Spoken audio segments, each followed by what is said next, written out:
देखिए आज के वीडियो में हम लोग क्लास 12th के मैथ का 5वां चैप्टर जिसका नाम है सातत्य तथा अवकलनीयता, ठीक है, कॉन्टिन्यूटी एंड डिफरेंशियबिलिटी, इसको हम लोग पढ़ेंगे। तो इसमें सबसे पहले लोग समझेंगे कि सातत्य क्या होता है, ठीक है। सातत्य जिसको क्या बोलते हैं, कॉन्टिन्यूटी। देखिए सातत्य मतलब या कॉन्टिन्यूटी मतलब क्या होता है कि वो लगातार हो, मतलब कहीं ब्रेक ना हो, मतलब फंक्शन का जो ग्राफ है वह अपने डोमेन में कहीं भी ब्रेक नहीं होना चाहिए, तब उसे हम लोग बोलेंगे कि फलन क्या है, सातत्य है, ठीक है। अब ध्यान दीजिए, जैसे मान लीजिए ग्राफ ऐसा होना चाहिए, जैसे देखिए यह है एक्स एक्स डैश और ये वाई वाई डैश, ठीक है। ये मान लीजिए एक्स क्या है, पूरा रियल लाइन है, यह क्या है, फंक्शन का डोमेन है। तो इसमें ग्राफ कहीं भी ब्रेक होना नहीं चाहिए, जो फलन है उसका ग्राफ कहीं ब्रेक नहीं होना चाहिए, तब जाके इसे हम लोग क्या कहेंगे कि संतत है। अब मान लीजिए कि यहाँ पर ब्रेक हो गया, ग्राफ यहाँ पर ब्रेक है, देखिए यहाँ पर ग्राफ क्या है, ब्रेक है, ठीक है। यहाँ पता चल रहा है कि ग्राफ क्या है, ब्रेक है। मान लीजिए कि यहाँ पर, ठीक है, मान लीजिए ए मान क्या है, ए है, ठीक है। वाई मान लीजिए एक्स का मान 0 है, उसी को मान लीजिए आप ए, क्या मान लीजिए ए। अब देखिए माना कि ए पर मान इतना नहीं मिल रहा है, यहाँ मिल रहा है मान, ठीक है। चलो इस मान को हम बताते हैं, इसको L1 से और इसको L2 से प्रदर्शित करते हैं, ठीक है। अब देखिए तो इसमें लोग पता करें कि जब हम लोग x की ओर आ रहे हैं, ठीक है, या x का मान a की ओर अग्रसर है, तो मेरा फंक्शन का मान किधर अग्रसर है, देखिए जब यहाँ पर x का मान इतना होगा तो फंक्शन का मान आपका, देखिए जब x का मान इतना होगा तो फंक्शन का मान इतना होगा, ठीक है, देखिए यह होगा। और जब x का मान और आगे बढ़ेगा a की ओर तो फंक्शन का मान इतना होगा, और जब x का मान इतना होगा तो फंक्शन का मान इतना होगा। मतलब x का मान यदि a की ओर अग्रसर हो रहा है तो जो फंक्शन का मान है वो L1 की ओर आ रहा है, ठीक है, L1 की ओर अग्रसर हो रहा है।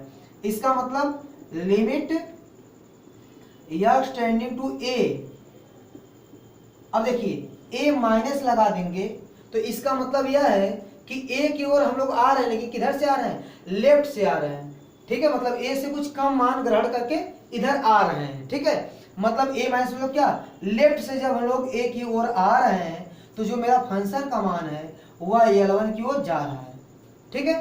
अब इसके बाद देखिए अगर आप इधर से आ रहे हैं राइट साइड से, देखिए तो यहाँ मान लीजिए यहाँ जब इसका मान होगा तो फंक्शन का मान कितना होगा, इतना होगा। और अब इधर आइए a की ओर आइए, देखिए फंक्शन का मान कहाँ जा रहा है, जैसे जैसे हम लोग a की ओर आ रहे हैं तो फंक्शन का मान L1 की ओर जा रहा है, यानी limit x tending to a plus क्या शो करता है कि a की ओर हम लोग राइट हैंड साइड से आ रहे हैं, a ऑफ x, ठीक है। तो इसका भी मान क्या है, L1 है। अब देखिए जो फंक्शन का मान है a पर फंक्शन का मान कितना है, देखिए L2 है, कितना है, L2 है। तो देखिए यह जो है इसको हम लोग क्या कहेंगे, यह जो है इसको हम लोग बोलते हैं लेफ्ट हैंड लिमिट, क्या बोलेंगे, लेफ्ट हैंड लिमिट, क्या बोलेंगे, लेफ्ट हैंड लिमिट। यानी जब x, देखिए x का मान a की ओर अग्रसर हो रहा है लेफ्ट से, तो फंक्शन का मान L1 की ओर जा रहा है, तो लेफ्ट हैंड लिमिट कितना आ गया, L1, और राइट हैंड लिमिट कितना आ गया, वह भी L1 है। लेकिन जो फंक्शन का मान है a पर वह क्या है, L2 है। तो यहाँ देखिए L1 बराबर नहीं, लेफ्ट हैंड लिमिट बराबर राइट हैंड लिमिट, ये दोनों आपस में बराबर है। देखिए left hand limit right hand limit बराबर है, लेकिन जो फंक्शन का मान है वह बराबर नहीं है। फंक्शन का मान कितना है, fa, इसका मान बराबर नहीं है। मतलब लेफ्ट हैंड लिमिट और राइट हैंड लिमिट बराबर है, लेकिन फंक्शन का मान बराबर नहीं है। लेफ्ट हैंड लिमिट और राइट हैंड लिमिट बराबर, फंक्शन का मान नहीं है। इस स्थिति में फलन क्या हो जाएगा, संतत नहीं रहेगा, ठीक है। फलन क्या हो जाएगा, संतत नहीं रहेगा, मतलब फलन क्या रहेगा, कंटिन्यूअस नहीं रहेगा, तो ब्रेक होगा। देखिए ये भी कंडीशन ब्रेक होने की, अगर लेफ्ट हैंड लिमिट बराबर राइट हैंड लिमिट आया और is not equal to fa मिल गया तो फंक्शन संतत नहीं होगा, ठीक है। मतलब फलन क्या होगा, कहीं ना कहीं ब्रेक होगा, ठीक है। जब a पर ब्रेक होगा तो क्या होगा, लेफ्ट हैंड लिमिट बराबर right hand limit is not equal to F A, ठीक है। तो संतत नहीं होगा, तो ए भी कंडीशन है कि संतत नहीं होने का। अब देखिए ऐसा भी हो सकता है, देखिए एक्स एक्स डैश है और ये है वाई वाई डैश।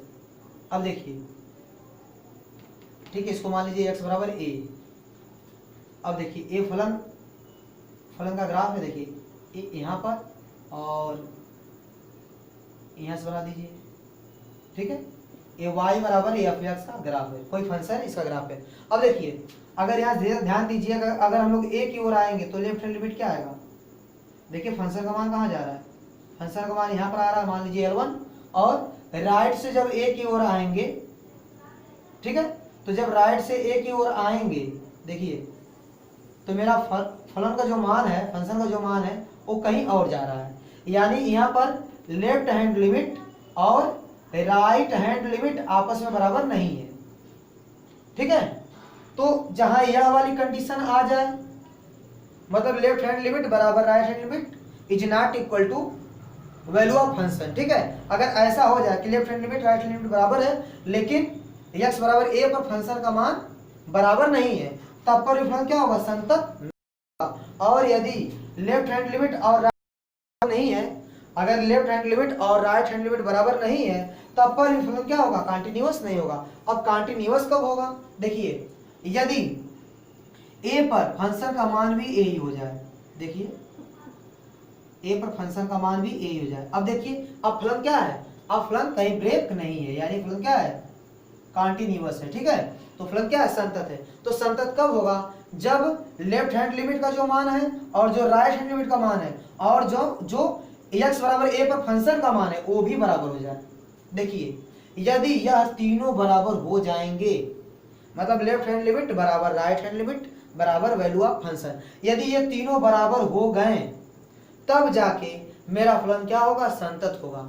अगर यह दोनों बराबर है, तीसरा बराबर नहीं है तो संतत नहीं होगा। और लेफ्ट हैंड लिमिट और राइट लिमिट बराबर नहीं है तब पर भी संतत नहीं होगा, ठीक है। यानी अगर यहाँ पर ब्रेक होगा, ऐसी कंडीशन आएगी, ठीक है, तो फलन संतत नहीं होगा, तब ये वाली कंडीशन होगी। और यह कंडीशन कब आएगी, जब संतत नहीं होगा, जब लेफ्ट हैंड लिमिट बराबर राइट हैंड लिमिट नहीं आएगा तब पर भी फलन संतत नहीं होगा। तो ऐसे भी ब्रेक हो सकता है फंक्शन, ऐसे भी ब्रेक हो सकता है। हो सकता है कि फंक्शन का left hand limit right hand limit बराबर आए लेकिन फंक्शन का मान बराबर ना आए, तब पर भी फंक्शन ब्रेक हो सकता है। और जब लेफ्ट हैंड लिमिट और राइट हैंड लिमिट बराबर नहीं आएगा उस कंडीशन में फंक्शन ब्रेक हो सकता है। और फंक्शन संतत कब हो सकता है, सतत कब हो सकता है, जब ऐसा हो, देखिए ब्रेक नहीं होगा, मतलब लेफ्ट हैंड लिमिट का मान और राइट हैंड लिमिट का मान और x बराबर a पर फंक्शन का मान तीनों बराबर हों, तब इस पॉइंट x बराबर a पर फलन संतत होगा, ठीक है। तो संतत होने के लिए एक कंडीशन है कि तीनों आपस में क्या हो जाएंगे, बराबर हो जाएंगे, ठीक है। अगर तीनों बराबर हैं तब फलन क्या होगा, संतत होगा। अन्यथा कोई भी बराबर, अगर कोई एक भी बराबर नहीं होगा तो क्या होगा, संतत नहीं होगा, ठीक है।